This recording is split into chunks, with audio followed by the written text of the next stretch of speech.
ప్రస్తుతం మనతో పాటు ఉన్నారు ప్రముఖ ఆయుర్వేద వైద్యులు ప్రొఫెసర్ డాక్టర్ టి వేణుగోపాలరావు గారు. ఇప్పుడు వారితో మాట్లాడి మరిన్ని విషయాలు తెలుసుకుందాం. నమస్తే సార్. నమస్తే అమ్మ. సార్, మనం ఇంతకుముందు కూడా ఒక టాపిక్లో మాట్లాడుకున్నాం. డయాబెటీస్ అంటేనే చాలా కాంప్లికేషన్స్ అని చెప్పి. అందులో కామన్గా వచ్చే కాంప్లికేషన్స్ రెగ్యులర్గా ఇంట్లో పెద్దవాళ్ళు ఉన్నప్పుడు వింటూ ఉంటాము. కాళ్ళలో మంటలు వస్తున్నాయని చెప్పి, వేడి ఏదో మంటల పక్కనే కాలు పెట్టినంతగా ఎక్కువగా మంటలు ఉన్నాయని చెప్పి, బాగా తిమ్మిర్లు ఎక్కుతున్నాయని చెప్పి, ఇలా రకరకాల రీజన్స్ చెప్తుంటారు. వినే వాళ్ళకి మనకు అనిపిస్తుంటుంది ఇది కామన్గా అందరిలో ఉంటాయి కదా, వీళ్ళలో ప్రత్యేకించి ఏమున్నాయని. కానీ వాళ్ళు ఎంత సఫర్ అవుతున్నారో దానివల్ల వాళ్ళకే అర్థమవుతుంది పాపం. నిజంగా అసలు ఇలాంటి ఒక సమస్య అనేది నిజంగా డయాబెటీస్ వాళ్ళలో ఉంటుందా? దీన్ని మనం అంటే కొంచెం సీరియస్గా తీసుకునే అవకాశం ఉందా? అసలు దీన్ని ప్రత్యేకించి ఒక వ్యాధి అని అనొచ్చు అంటారా? దాని గురించి తెలియజేయండి. తప్పకుండా అమ్మ. ధన్వంతరి నమః. ఫ్రెండ్స్, డయాబెటిక్ పేషెంట్స్లో మీరు ఇంతకుముందు అన్న విధంగా ఏంటంటే రకరకాల కాంప్లికేషన్స్, కొన్ని సింపుల్ కాంప్లికేషన్స్ ఉండొచ్చు, కొన్ని క్రానిక్ కాంప్లికేషన్స్ ఉండొచ్చు, కొన్ని క్రానిక్ సీరియస్ కాంప్లికేషన్స్, ఓకే, దీర్ఘకాలంగా ఉండి సీరియస్గా ఉండే కాంప్లికేషన్స్ ఉంటాయి. దాంట్లో ఇప్పుడు మీరు చెప్పిన లక్షణాలకు సరిపోయే ఒక కండిషన్ని డయాబెటిక్ పెరిఫెరల్ న్యూరోపతి అని అంటారు అనమాట. Diabetic peripheral neuropathy.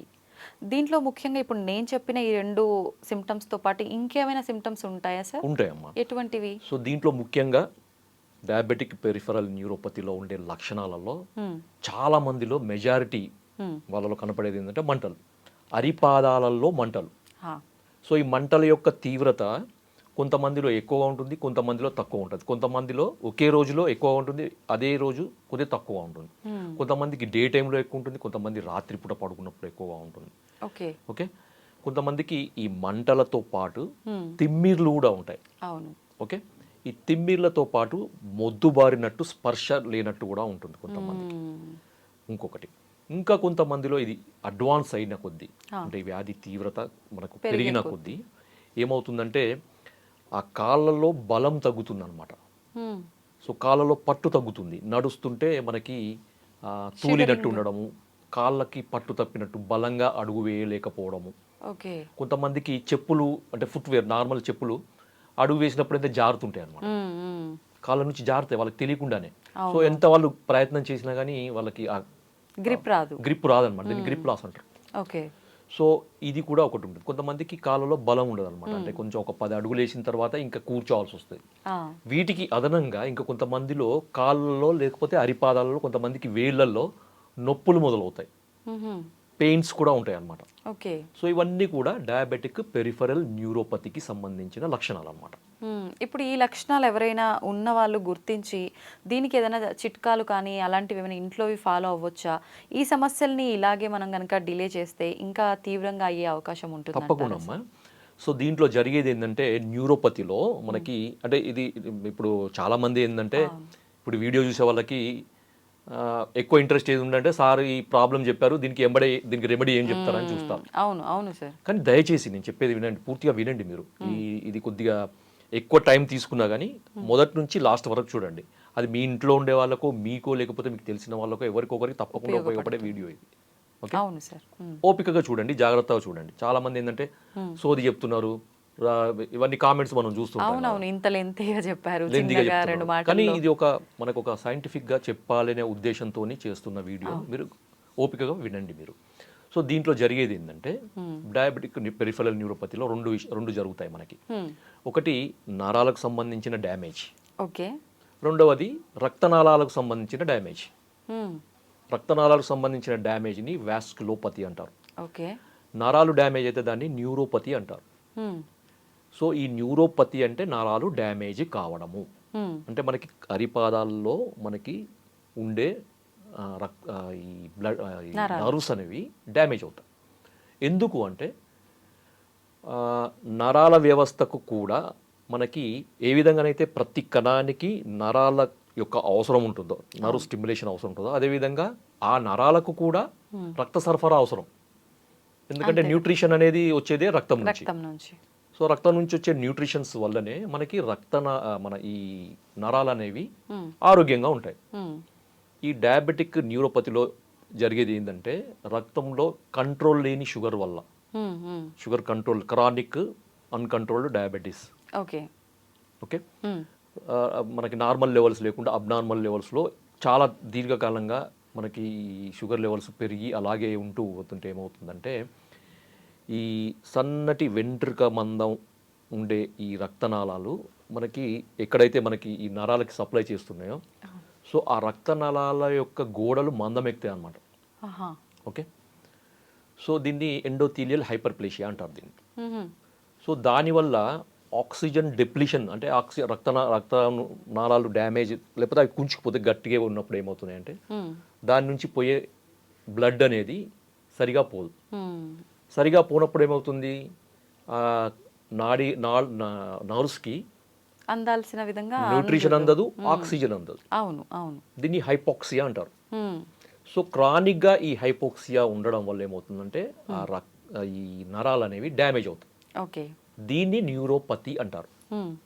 సో న్యూరోపతిలో కూడా మనకి sensory neuropathy, motor neuropathy, autonomous neuropathy అంటారు. చెప్తాను. సో సెన్సరీ న్యూరోపతి అంటే స్పర్శకు సంబంధించిన నరాలు దెబ్బతినడం. ఓకే. మోటార్ న్యూరోపతి అంటే కదలికలకు సంబంధించిన నరాలు దెబ్బతినడం. ఆటోనమస్ నర్వస్ సిస్టమ్ అంటే మనకి ఈ హార్ట్ రేటు, తర్వాత హార్ట్ని కంట్రోల్ చేసేది, లంగ్స్ని కంట్రోల్ చేసేది, రెస్పిరేషన్ని కంట్రోల్ చేసేది, ఈ పేగులను కదలికలు చేసే ఈ ఆటోనమస్ నర్వస్ సిస్టమ్ అంటారు. అంటే మనకు సంబంధం లేకుండానే పనిచేసే నరాల వ్యవస్థ. ఆటోనమస్ నర్వస్ సిస్టమ్ కూడా కొంతమందిలో ఈ న్యూరోపతికి గురవుతుంది అనమాట. అంటే ఇది దీర్ఘకాలికంగా దీర్ఘకాలం ఒక 10-15 ఏళ్ళు డయాబెటీస్ కంట్రోల్ లేకుండా ఉండే వాళ్ళలో. Okay okay. సో ఎన్ని మందులు వాడినా కంట్రోల్లో ఉండదు. కొంతమందికి ఎట్లా ఉంటారంటే పర్వాలేదు మందులు వేసుకుంటున్నాం కదా, ఇది పడితే తినొచ్చు, ఏ ప్రాబ్లం అవ్వట్లేదు, పెరిగినా అలా ఉన్నా కూడా అనుకుంటారు. స్టార్టింగ్ స్టేజ్లో మనకి దీని యొక్క లక్షణాలు కనబడడం వెంబడే మనకి ట్రీట్మెంట్ తీసుకోవాలన్నమాట. ఓకే. సో ఆయుర్వేదంలో మనకి ఒక అబ్జర్వేషన్ ప్రకారం ఏంటంటే పిత్త ప్రకృతి అంటే మనకి ప్రకృతులు చెప్పారు, వాత ప్రకృతి, పిత్త ప్రకృతి, కఫ ప్రకృతి, ద్వంద్వజ ప్రకృతులు అని ఆయుర్వేదం. ప్రకృతులు అంటే కాన్స్టిట్యూషన్ అంటే శరీర తత్వాలు అనమాట. సో వేడి శరీరము, చల్వ శరీరము, కఫ శరీరము ఇట్లా చెప్తారు కదా. సో వాళ్ళలో వేడి శరీరము పిత్త తత్వం అంటారు దాన్ని. వాళ్ళలో ఈ న్యూరోపతి సిమ్టమ్స్ ఎక్కువగా కనపడతాయి వేరే శరీర తత్వాలతో పోలిస్తే. వేడి శరీరం వల్ల ఇవి ఎక్కువగా వస్తాయి. ఎందుకంటే ఇది రక్తానికి సంబంధించింది, పిత్తానికి రెండు కూడా రిలేషన్ ఉంటుంది కాబట్టి. సో మంటలకు సంబంధించింది కూడా పిత్తానికి సంబంధించింది, వేడికి సంబంధించింది. సో పిత్త ప్రకృతి ఉన్న వాళ్ళలో ఇది వచ్చే అవకాశాలు మిగతా వాళ్ళతో పోలిస్తే ఎక్కువగా ఉంటాయి. సో ఇది ఒక కారణం ఉంటుంది. సో తర్వాత ఇది ఆయుర్వేదంలో ఈ లక్షణాలని మనకి కరపాద దాహము, తర్వాత పిపీలికామివ సంచారం అంటారు. అంటే మనకి ఈ కొన్నిసార్లు ఏమవుతుందంటే అరిపాదాలలో చీమలు పాకినట్టు క్రాలింగ్ సెన్సేషన్ అంటారు దీన్ని. ఓకే, అది కూడా నరాలు డ్యామేజ్ కావడం ఒక సిమ్టమ్ అనమాట, క్రాలింగ్ సెన్సేషన్. ఇవన్నీ చెప్తారు. తర్వాత సుప్తత, దాహము, సుప్తత, వేదన, పిపీలిక, సంచారం ఇవ, ఈ 4 కూడా మనకి ఈ ప్రమేహ వ్యాధిలో మనకి వచ్చే అవకాశం ఉంటుందని ఆయుర్వేదంలో కూడా చెప్పారనమాట. సో ఓవరాల్గా ఇది మనకి ఆయుర్వేదంలో వాత పిత్త దోషాలకు సంబంధించిన ఒక సమస్య. ఓకే. మరి ఇప్పుడు ఈ సమస్య ఉంది అని మీరు చెప్తే తప్ప మాకు తెలియదు. మామూలుగా ఈ సిమ్టమ్స్ అయితే ఉంటాయి, కానీ నార్మల్గా వచ్చే సిమ్టమ్సే కదా, 4 రోజులు అయితే అదే తగ్గిపోతాయి, ఏదో ఫుడ్ అటు ఇటు అవడం వల్ల వచ్చిందేమో, లేదు అని అంటే వయసు పెరిగిపోతుంది, ఇలా ఏదో ఒకటి అనుకుంటారు సార్. నిజంగా ఒక సమస్య ఇది కనిపించింది నాలో సిమ్టమ్ అని అంటే నేను వెంటనే డాక్టర్ని సంప్రదించాలా, లేదు అంటే మామూలుగా ఆయుర్వేదిక్ అంటేనే మూలికలు లేదంటే ఇంటి చిట్కాలు ఇలాంటివి అంటుంటారు, అవేమన్నా ఫాలో అయితే సరిపోతుందంటారా? దీంట్లో ముఖ్యంగా అంటే నా అడ్వైస్ ఏంటంటే అమ్మా, ఇది ఒక గంభీరమైన సమస్య, ఒక సీరియస్ ప్రాబ్లం. ఇది ఎందుకు సీరియస్ అంటున్నా అంటే ఈ సమస్యను సరైన సమయంలో సరిగా దాన్ని కంట్రోల్ చేయలేకపోతే ఫ్యూచర్లో మనకి ఏమవుతుందంటే మొద్దుబారిపోయి స్పర్శ జ్ఞానం కూడా పోతుందని చెప్పాను కదా. సో ఈ స్పర్శ జ్ఞానం పోయినప్పుడు ఏంటంటే ఆ పేషెంట్స్ నడుస్తున్నప్పుడు ఏదైనా కుచ్చుకున్నా కానీ, లేకపోతే ఏదైనా రాయి తగిలినా కానీ, ముళ్ళు గుచ్చుకున్నా కానీ, ఏదైనా రాయి తగిలినా కానీ వాళ్ళకి తెలియదు అనమాట. సో తెలియదు. సో అక్కడ పుండు అవుతుంది. సో ఆ డయాబెటిక్ పేషెంట్స్లో పుండు అవడం అనేది చాలా సీరియస్ కండిషన్. సో అది మానకుండా పోతుంది. ఎందుకంటే వాస్కులోపతి అంటే మనకి రక్త సరఫరా తగ్గుతుంది, నరాలు 2 తగ్గుతాయి, నరాల బలం కూడా 2 కూడా తగ్గిపోతాయి. సో అందువల్ల ఇది పుండు మానకుండా అయిపోయి గ్యాంగ్రీన్ ఫామ్ అయ్యి, ఆ గ్యాంగ్రీన్ కూడా తగ్గని పరిస్థితిలో ఆ వేలో ఆ భాగము తీసేయాల్సిన పరిస్థితి, సర్జరీ, యాంపుటేషన్ అంటారు. చాలా మంది డయాబెటీస్ వాళ్ళలో ఆ పార్ట్ కట్ చేశారు అని చెప్పి ఇలాంటివి ఎక్కువగా వింటూ ఉంటాం.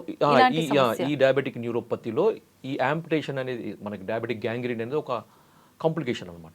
సో అందుకని ఏంటంటే ఇది ఎప్పుడైతే మీకు ఈ సమస్య ఉంది, ఇప్పుడు నేను చెప్పిన లక్షణాలు కనబడుతున్నాయో, మళ్ళీ చెప్తాను, గుర్తుపెట్టుకోండి అందరు కూడా. ఒకటి కాళ్ళ మంటలు, రెండవది సూదులతోని కూర్చున్నట్లు ఉండడము, లేకపోతే తిమ్మిరిలాగా ఉండడం, స్పర్శ జ్ఞానం తగ్గడము, తర్వాత మనకి చీమలు బారినట్టు అనిపించడం, జల్ జల్ జల్ జల్ అనిపిస్తుంటాయి కొంతమందికి.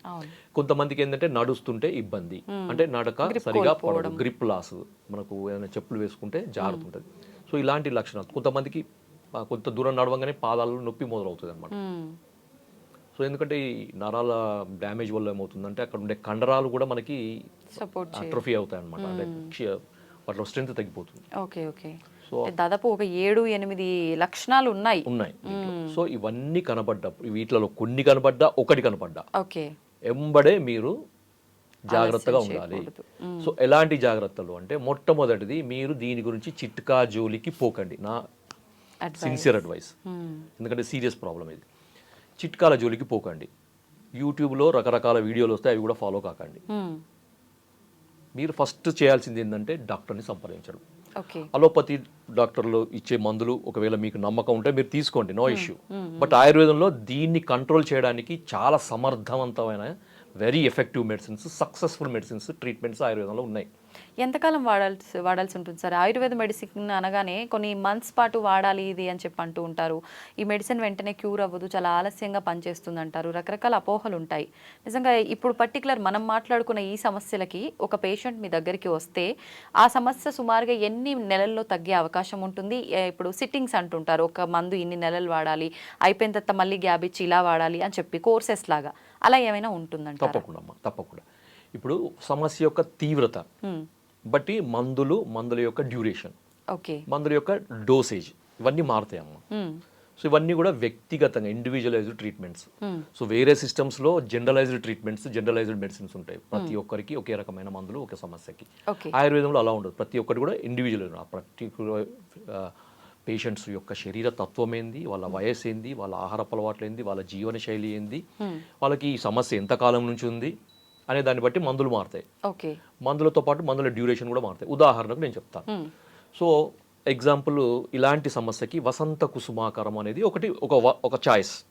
చాలా ఉన్నాయి, అది ట్రీట్మెంట్ లో ఒక భాగం, మెడిసిన్ అన్నమాట. వసంత కుసుమాకరం అనేది herbo mineral medicine, gold preparation, స్వర్ణ భస్మంతో కలిసిన మెడిసిన్. పూర్వకాలంలో షుగర్ అంటే వసంత కుసుమాకరం.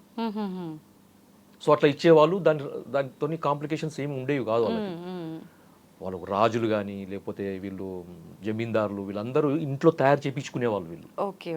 ఆయుర్వేద వైద్యులను పాతకాలంలో పిలిపించుకొని ఇలాంటి మందులు తయారు చేయించుకొని పెట్టుకొని వాళ్ళ కొరకు, వాళ్ళ పరివారం కొరకు, వాళ్ళ చుట్టుపక్కల ఉండే అందరి కొరకు వాళ్ళు తయారు చేయించేది. ముందుగానే వాడితే షుగర్ రాకుండా ఉండడానికి, ప్లస్ వచ్చిన దాన్ని కంట్రోల్ చేయడానికి. ఇది ఒక్కటే వసంత కుసుమార్గానే కాదు, ఇప్పుడు సిద్ధమ్మ కరధ్వజము, తర్వాత వ్యాధిహరణ రసాయనము, ఇలాంటి చాలా ఉన్నాయి. ఇవన్నీ తయారు చేయించేవాళ్ళు అనమాట. సో అలాంటి వాటిలో మీకు ఇంతకుముందు చెప్పాను కదా, వసంత కుసుమాకరం అనేది ఒక అద్భుతమైన మెడిసిన్ అనమాట. సో ఇది స్టార్టింగ్ స్టేజ్లో, అంటే ఈ ప్రాబ్లం స్టార్ట్ అయ్యి మీరు ముందుగానే కొంత జాగ్రత్త పరులు అయితే ముందుగానే గుర్తించి అది కేర్ తీసుకోవాలనుకున్న వాళ్ళకి ఇది ఒక మంచి మందు అన్నమాట. ఒక 3 నెలలు అయింది అనుకోండి. సో వచ్చి 3 నెలలు అయింది, ఈ సమస్యను గుర్తించి 3 నెలలు అయింది. ఆ 3 నెలల లోపు ఉన్న వాళ్ళకి ఇది అద్భుతమైన మెడిసిన్. సో 3 నెలలు వాడితే, అంటే వాళ్ళకి అద్భుతమైన, వాళ్ళకి అనే మాదు, కానీ వాళ్ళు 3 నెలలు మాత్రం వాడితే ఇది సమస్య పూర్తిగా రివర్స్ అవుతుంది, మళ్ళీ బ్యాక్ టు నార్మల్. సో దీంతో ఏమవుతుందంటే షుగర్ వ్యాధికి సంబంధించిన ఇతర రకాల కాంప్లికేషన్స్ కూడా తగ్గుతాయి వసంత కుసుమాకరం. ఇది ఒక్కటేనే కాదు, ఎందుకంటే డయాబెటీస్లో neuropathy, vasculopathy, retinopathy, nephropathy, cardiomyopathy, ఇలాంటి రకరకాల సమస్యలు ఉంటాయి. సో ఈ పతీలనన్నిటిని కంట్రోల్ చేయగలిగే శక్తి ఉన్నది మనకి వసంత కుసుమాకరం. ఓకే. సో మరి సార్, మరి 3 నెలలు దాటింది, మరి వసంత కుసుమాకరం పని చేయట్లేదు, వసంత కుసుమాకరం తగ్గే వాళ్ళు ఉంటారు, లేదు 3 నెలలు దాటింది, ఇంకా ఏం మందులు వాడాలి? సో దీంట్లో స్వర్ణభూపతి అని ఇంకొక మెడిసిన్ ఉంటుంది. ఎందుకంటే మనకి దోషాలను బేస్ చేసుకుని కూడా మనం ట్రీట్మెంట్ చేయాలి. ఎందుకంటే నేను ముందు చెప్పాను కదా, ఈ సమస్య రావడానికి వాత దోషం, పిత్త దోషం రెండు కూడా కారణాలు. సో ఈ 2 కారణాలకి అనుగుణంగా ఉండే రసౌషధాలు అంటారు వీటిని, స్వర్ణకల్పాలు అంటారు వీటిని. ఓకే. దాంట్లో ఇంతకుముందు చెప్పిన వసంత కుసుమాకరము, దానికి అడిషనల్గా మీకు ఈ స్వర్ణ భూపతి అనేది చాలా అద్భుతమైన మెడిసిన్ అనమాట. ఇప్పుడు అది అడ్వాన్స్ అయిన తీసుకుంటూ ఇది తీసుకోవాలా లేదంటే ఈ అది 3 అది months దాని తర్వాత సపోర్ట్ ఆపేయాలి? తీసుకుంటూ మెయిన్ మెడిసిన్ స్వర్ణ భూపతి ఇచ్చుకుంటూ పోవాలన్నమాట. ఆహాహా. అది ఒక 3 నెలలు, ఓకే. 3 నెలలు కానీ 6 నెలలు కానీ వాడొచ్చు, ఎటువంటి ఇబ్బంది ఉండదు.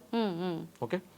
దీనికి ఇంకా ఇంకా కొన్ని రకాల మెడిసిన్స్ కూడా నేను చెప్తాను. తర్వాత బృహత్వాత చింతామణి అని ఉంటుంది, ఎవరికైతే నొప్పులు ఎక్కువగా ఉంటాయి. ఓకే. తర్వాత వాళ్ళకి ఈ కాళ్ళలో బలం తగ్గుతుంది, అంటే అడుగు తీసి అడుగు వేసినప్పుడు తగ్గుతుంది. ఓకే. సో అలాంటి వాళ్ళకి ఇది మందు బాగా పనిచేస్తుంది. ఈ స్వర్ణ భూపతి ఎవరికైతే స్పర్శ జ్ఞానం తక్కువ ఉంటుందో, అంటే మనకి సెన్సరీ న్యూరోపతి, యాక్సోనోపతి అంటారు. సో సెన్సరీ యాక్సోనోపతిలో ఇది బాగా పనిచేస్తుంది. ఓకే. సో కాకపోతే ఏంటంటే దీని యొక్క మోతాదు ఎంత, దీని యొక్క అనుపానం ఏంది, ఎంతకాలం వాడాలి, ఎలా వాడాలి అనేది వైద్యుల సలహా మేరకు మాత్రమే వాడండి. ఏదో నేను ఇప్పుడు నా వీడియో చూసి ఎంబడే షాపు పోయి కొనుక్కొని వచ్చి మీరు వాడకండి. ఓకే. చెప్పేశారు కదా పలానా సార్ చెప్పారు, రాసుకున్నాం పోయి షాపు పోయి. ఎందుకమ్మా అంటే ఇవి రసౌషధాలు, ఇవి మోతాదు చాలా తక్కువ ఉంటుందన్నమాట. అంటే మిల్లీగ్రాములలో, అంటే ఉదాహరణకి గుంజా ప్రమాణం, అంటే గురువింద గింజ ఉంటుంది కదా, అంత మాత్రమే డోసు ఉంటుందన్నమాట దీని యొక్క డోసు. ఓకే. అంత తక్కువ మోతాదులో వాడాల్సిన మందులు ఇవి. సో వాటికి అనుపానం కూడా ఉంటుంది. సో అనుపానం ఏ అనుపానం వాడాలి, తేనెతో వాడాలా, నెయ్యితో వాడాలా, పిప్పల చూర్ణం వాడాలా, త్రిఫల చూర్ణంతో వాడాలి, మిరియాల పొడితో వాడాలి, ఇంకేదైనా దీంతో వాడాలనేది వైద్యులు అంటే వాళ్ళ కండిషన్ ని బట్టి ఏది అనుపానం అనేది వాళ్ళు చెప్తారు, చేస్తారు. కాబట్టి వైద్యుల సలహా తీసుకోండి, మీరు వాళ్ళ కన్సల్ట్ చేయండి, వాళ్ళకు ఫీజు పే చేయండి. ఏదో ఫోన్లో మనం సార్ చెప్పింది కదా పోయి తెచ్చుకోవడం కాదు, ఇవన్నీ చేస్తుంటారు, అందుకని నేను చెప్తున్నాను ఇవన్నీ. సరే. సో దీంతో పాటు ఇంకా మనకి పైకి రాసుకోవడానికి ఏమైనా మందులు ఉన్నాయా, ఇంకా ఇది ఒక డౌట్ ఉంటుంది చాలా మంది. అవును అవును. ఎక్స్టర్నల్గా, రైట్. అవును. సో దీనికి ఏంటంటే కొన్ని తైలాలు పనిచేస్తాయి. ఓకే. ఎటువంటివి సార్? దాంట్లో బలాగుడిచ్యాది తైలం, రెండవది చందనాది తైలం, తర్వాత పిండ తైలం. వీటిలలో మీరు కాంబినేషన్ చేసుకోవచ్చు, ఏదైనా చేసుకోవచ్చు, చేసుకొని మీరు పైకి మసాజ్ చేసుకోవచ్చు. సో దీనికి వైద్యుల సలహా ఏం అవసరం లేదు, నేను డైరెక్ట్గా చెప్పేస్తాను, మీరు వాడుకోండి. ఓకే. అంటే అది మనం లోపలికి ఇంటేక్ కాదు కాబట్టి పెద్ద ప్రాబ్లం ఏమీ రాదు, నో ఇష్యూ. అది ఒకవేళ వర్క్ చేయకపోయినా ఎఫెక్ట్ అయితే ఉండదు, ఎఫెక్ట్ అంతే, నష్టం చేయదు. అంతే అంతే. అవును. ఇప్పుడు మీరు చెప్పారు పలానా రకాల అని, ఒక 3 రకాల మెడిసిన్ గురించి అయితే చెప్పడం జరిగింది. ఇప్పుడు ఈ మెడిసిన్ వాడడం ఒక్కొక్కటి 3 months, మళ్ళీ తర్వాత దాన్ని కంటిన్యూ చేస్తేనే ఇంకోటి 3 months. వీటితో పాటు ఫుడ్ కూడా ఏమైనా బ్యాలెన్స్ చేయాల్సి ఉంటుందంటారా? ఫుడ్ తప్పకుండా బ్యాలెన్స్ చేయాలమ్మా, ఎందుకంటే రెండు విధాలుగా ఫుడ్ కంట్రోల్ చేయాలి. ఒకటేమో మనకి డయాబెటిక్ సంబంధించిన ఫుడ్ కంట్రోల్ చేయడము, తర్వాత మనం రసౌషధాలు తీసుకుంటున్నాము, అంటే మనకి స్వర్ణ కల్పాలు తీసుకుంటున్నాం. అవును. సో అవి తీసుకున్నప్పుడు వాటికి అనుకూలంగా ఉండే ఆహారం కూడా ఉంటుంది. అవి బాగా అవి ఎందుకంటే అవి చాలా కాస్ట్లీ మందులు, అవి చాలా అంటే చాలా కాస్ట్లీ ఉంటాయి. సో అలాంటి కాస్ట్లీ మందులు తీసుకున్నప్పుడు అవి వేగంగా పనిచేస్తాయి. క్షిప్రమారోగ్యదాయిత్వాత్ ఔషధేభ్యో అధికోరసహ అంటారు అనమాట. అంటే అల్పమాత్రోపయోగిత్వాత్ అరుచే అప్రసంగత క్షిప్రమారోగ్యదాయిత్వాత్ ఔషధేభ్యో అధికోరసహ అంటారు. అంటే దీని అర్థం ఏంటంటే స్వల్ప మోతాదులో, అంటే చిన్న మోతాదులో తీసుకున్నప్పటికీ ఎటువంటి టేస్ట్గా, అంటే అరుచి. కొంతమందికి ఆయుర్వేద మందులు రుచి ఉండదు, అంటే టేస్ట్ నచ్చదు, దాని కలర్ నచ్చదు, స్మెల్ నచ్చదు, ఇలాంటివన్నీ ఏమి ఉండవు అనమాట వీటిలో. తర్వాత తీసుకున్నాక కొంతమందికి ఏదో వామిటింగ్ సెన్సేషన్ లాగా అంత కొంతమంది ఇట్లా ముఖమంతా ఇట్లా పెట్టేస్తారు, 36 రకాల జెస్చర్స్ పెడతారు అన్నమాట, చూస్తారు కదా. సో అలాంటిది ఏమి ఉండదు అనమాట. సో అట్లాంటిది ఏమి ఉండకుండా స్వల్ప మోతాదులో తీసుకున్నప్పటికీ క్షిప్రమారోగ్యదాయిత్వం, అంటే వెంటనే రిజల్ట్ను చూపించేటి ఇంజెక్షన్స్ ఏవైతే మనకి కొన్ని రకాల ఇది పెద్ద టాపిక్ అమ్మ, రసౌషధాలు చాలా పెద్ద టాపిక్, నేను సూక్ష్మంగా చెప్తున్నాను. సో మనకి తొందరగా పనిచేస్తాయి ఇవి రసౌషధాలు. ఇప్పుడు చెప్పిన 3 కాదు, 36 రకాలు ఉన్నాయి. అవన్నీ కూడా మనకి కాంబినేషన్లో ఏ వాళ్ళకి ఉపయోగపడేది మనం చేసుకోవచ్చు. ఇప్పుడు తైలము అనేది కొన్ని మనకు బయట ఎక్స్టర్నల్గా మనకి చేసుకోవచ్చు, దానివల్ల ఇబ్బంది ఏమీ లేదు. ఫుడ్ విషయంలో ఏంటంటే ఒకటి ఈ వాడేటప్పుడు వంకాయ ఒకటి, గోంగూర ఒకటి, చింతపండు ఒకటి, తర్వాత నిలువ పచ్చళ్ళు, ఇవి మానేయాలి. ఇవి ఈ 4 ఎందుకు మానేయమని చెప్తున్నానంటే ఉప్పు పని కాదు, ఇవి రక్తాన్ని చెడగొడతాయి. ఆయుర్వేద సిద్ధాంతం ప్రకారం ఏంటంటే రక్తాన్ని చెడగొడతాయి. రక్తం చెడినప్పుడు రక్తనాళాలు చెడిపోతాయి, రక్తనాళాలు చెడిపోయినప్పుడు నర్వ్స్ చెడిపోతాయి, నర్వ్స్ చెడిపోయినప్పుడు టోటల్ డ్యామేజ్. ప్లస్ ఏంటంటే మనకి వీటికి వ్యతిరేకంగా ఉంటాయి అనమాట. మనం వాడే మందులకి వీటి యొక్క గుణాలు వ్యతిరేకంగా ఉంటాయి, కానీ ఆపోజిట్ డైరెక్షన్లో మనకి ఈ వ్యతిరేక గుణాలు ఉన్నప్పుడు మందు పని నలిఫై అవుతుంది అనమాట. ఓకే. సో ఇంత కాస్ట్లీ మందు కూడా పని చేయకుండా అవుతుంది, లేకపోతే తక్కువగా పనిచేస్తుంది. ఓకే. సో అందువల్ల మనకి ఇది చేయాలి. తర్వాత దీనికి సంబంధించింది ఇంకా ముఖ్యమైన చాలా ఇప్పుడు నేను చెప్పిన పార్ట్ ఒకటి, ఇదైతే ఎంత ముఖ్యం, దీనికంటే 2 రెట్ల ముఖ్యమైనది ఏంటంటే పంచకర్మ ట్రీట్మెంట్స్. ఎలా ఉంటుంది సార్ ఈ ట్రీట్మెంట్? పంచకర్మ ట్రీట్మెంట్స్లో మనకి వస్తికర్మ అనేది ఒకటి ఉంటుందమ్మా. వస్తికర్మ అంటే మీకు అర్థం కావడానికి చెప్తున్నాను, it's just like enema, but it's not enema. Procedure అనేది ఎనిమా లాగా ఉంటుంది తప్ప ఇది ఎనిమా కాదు. ఎందుకు అంటే మనము మలద్వారం నుంచి ఈ మెడిసిన్ని ఎక్కిచ్చే ప్రక్రియను వస్తికర్మ అంటారు. ఓకే. అది మనకి అపానస్థానం, పుట్టభాగంలో బొడ్డు కింది భాగం నుంచి అపానస్థానంకి చేరుతుంది అనమాట. సో ఏ విధంగా మనకు ఒక చెట్టు ఎండిపోయింది అనుకోండి, మనం నీళ్ళు ఎక్కడ పోస్తాం? కిందనే కదా, అంతే తప్ప దాని పైన పోయాం కదా నీళ్ళు. సో అదే విధంగా నరాల వ్యవస్థకి మూలం ఇదనమాట మనకి, అపానవాతం యొక్క అపానస్థానం యొక్క. దీన్నే ఇప్పుడంతా గట్ హెల్త్ అంటున్నారు కదా, మన ఆయుర్వేదంలో ఎప్పుడో చెప్పారు అనమాట గట్ హెల్త్ అనేది. సో ఇది బాగుంటే ఇది బాగుంటుంది, అంటే గట్ బ్రెయిన్ యాక్సిస్ అనేది రిస్టోర్ అవుతుంది ఇక్కడ ఇవ్వడం వల్ల మనకి. దీనివల్ల దీంట్లో మనకి పంచతిక్త, పంచప్రసృత, సగృత, క్షీరవస్తి అని ఒకటి ఉంటుందన్నమాట. సో దీంట్లో మెడికేటెడ్ మూలికలను, అంటే కొన్ని రకాల మూలికలను కషాయం చేసి, కషాయం కంటే కూడా దాన్ని క్షీరపాకం అంటారు అనమాట. అంటే పాలల్లో వాటిని నీళ్లు పోసి ఉడికిచ్చేసి దాన్ని ఒక పద్ధతి ఉంటుంది. దాంట్లో మనం ఈ ఘృతం కలుపుతాం, అంటే మంచి ఆవు నెయ్యి కలిపి ఇంకా కొన్ని రకాల మూలికలను కలిపి దాన్ని ఇప్పుడు ఎనిమా లాగా ఇస్తాం అనమాట. సో ఈ పద్ధతి కొంతకాలం ఇవ్వాలన్నమాట, తీవ్రతను బట్టి 15 రోజులు, 30 రోజులు, నెల 40 రోజులు అట్లా ఇవ్వాలన్నమాట. సో ఇవ్వడం కూడా ప్రతిరోజు, కొంతమందికి 10 రోజులు గ్యాప్ ఇచ్చిన తర్వాత మళ్ళీ 10 రోజులు ఇచ్చి మళ్ళీ 10 రోజులు అట్లా చేసుకుంటూ పోవడం. అంటే 10 నుంచి ఒక 30 సిట్టింగ్స్ల వరకు పడతాయి అనమాట. ఎవరైనా తీసుకోవచ్చు, మొదటి డే 1 ప్రాబ్లం స్టార్ట్ అయినప్పటి నుంచి తీసుకోవచ్చు అనమాట. ఓకే. ఇది చాలా మంది పేషెంట్స్కి మేము చూస్తున్నాం అనమాట. చాలా అద్భుతమైన రిజల్ట్స్ ఉంటాయి. ఇప్పుడు 30 సిట్టింగ్స్ సుమారుగా అంటే ఎన్ని మంత్స్ పడుతుంది? అంటే ఇప్పుడు 10 రోజులు గ్యాప్ ఇచ్చినాం అనుకోండి, 30 అంటే ఒక 3 నెలలు పడుతుంది అట్లా. ఓకే. సో 10 రోజులు ఇవ్వాలి, 10 రోజులు గ్యాప్ ఇవ్వాలి, మళ్ళీ 10 రోజులు మళ్ళీ అట్లా 2 నెలలు 3 నెలలు, అది ఎంత క్యాలిక్యులేషన్ ఉంటుంది కదా. సో దాని ప్రకారం ఇచ్చేవాళ్ళు. కొంతమందికి ఎక్కువ పట్టవచ్చు. సో మధ్యలో కొంతమందికి ఏం చేస్తామంటే తైలవస్తి అని కూడా ఇస్తాం అనమాట. సో ఆయిల్తోని కూడా ఇప్పుడు ఈ వస్తి కర్మ చేస్తాం అనమాట, కొన్ని రకాల మెడికేటెడ్ ఆయిల్స్. సో కషాయవస్తితోని మనకు కొద్ది వరకు, తైలవస్తితోని కొద్ది వరకు, ఇవన్నీ ఒక సింక్రొనైజ్డ్ మేనర్లో పనిచేసి ఈ నర్వ్స్ అనేవి, చెడిపోయిన నర్వ్స్ అనేవి తిరిగి పుంజుకునే అవకాశం ఉంది. రక్త సరఫరా మళ్ళీ రిస్టోర్ అవుతుంది. రక్త సరఫరా రిస్టోర్ అయినప్పుడు నర్వ్ డ్యామేజ్ అనేది కూడా రిస్టోర్ అయ్యే అవకాశం ఉంటుంది, తప్పకుండా ఉంటుంది. మేము చూసాం చాలా మందికి. తర్వాత దీంట్లో ఏంటంటే ఇంకా కొంతమందిలో మనకి మా టీం తయారు చేసిన మెడిసిన్ ఒకటి, ఆయిల్ ఒకటి ఉంది, దాని పేరు మధుమేహ మిహిర తైలం అని. సో దీన్ని ఇంటర్నల్గా తీసుకోవాలి, ఎక్స్టర్నల్గా తీసుకోవాలి, వస్తికర్మ, ఈ 3 రకాలుగా వాడాలి. మధుమేహ మిహిర తైలం ఇది అద్భుతమైన మెడిసిన్ అనమాట ఇది. సో దీంట్లో మంటలు తగ్గడము, తర్వాత నొప్పి తగ్గడము, స్పర్శ జ్ఞానం రిస్టోర్ కావడం. సో ఇవన్నీ కూడా మనం పేషెంట్కి, ఏ పేషెంట్కి అవసరం ఉందో వాళ్ళకి ప్రిస్క్రైబ్ చేస్తాం అనమాట. ఓకే. నిజంగా టాపిక్ మనకు లెంత్ ఎక్కువైనా కూడా టోటల్ ఇన్ఫర్మేషన్ అంతా కూడా ఈ టాపిక్లో మొత్తం కవర్ అయిందనే చెప్పాలి సార్. నిజంగా ఏదైనా సిమ్టమ్ కనిపించింది అని అంటే, అమ్మో దీనికి ఇది అవుతుందేమో, దానికి అది అవుతుందేమో, ఈ టెన్షన్ అంతా ఉంటుంది, అదంతా కూడా క్లియర్ అయిపోతుంది వీడియో క్లియర్ అవుతుంది. వాళ్ళకి ఒక ధైర్యం. ఇప్పుడు చాలా మంది నాకు ఫోన్ చేస్తారమ్మా, సార్ మీరు చెప్పిన టాపిక్ చూసినాక మాకు ధైర్యం వచ్చిందని.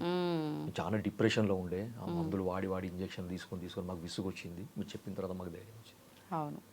ట్రీట్మెంట్ పేషెంట్కి ట్రీట్మెంట్ ఎంత యూజ్ అవుతుందో, వాళ్ళని మోటివేట్ మాటల ద్వారా, ఈ విధంగా మాటలు వింటే కూడా చాలా వరకు వాళ్ళకి సినీ ఫీల్డ్ వాళ్ళు వచ్చి, పొలిటీషియన్స్ వచ్చి. Okay. Thank you sir, thank you very much. జై ఆయుర్వేద.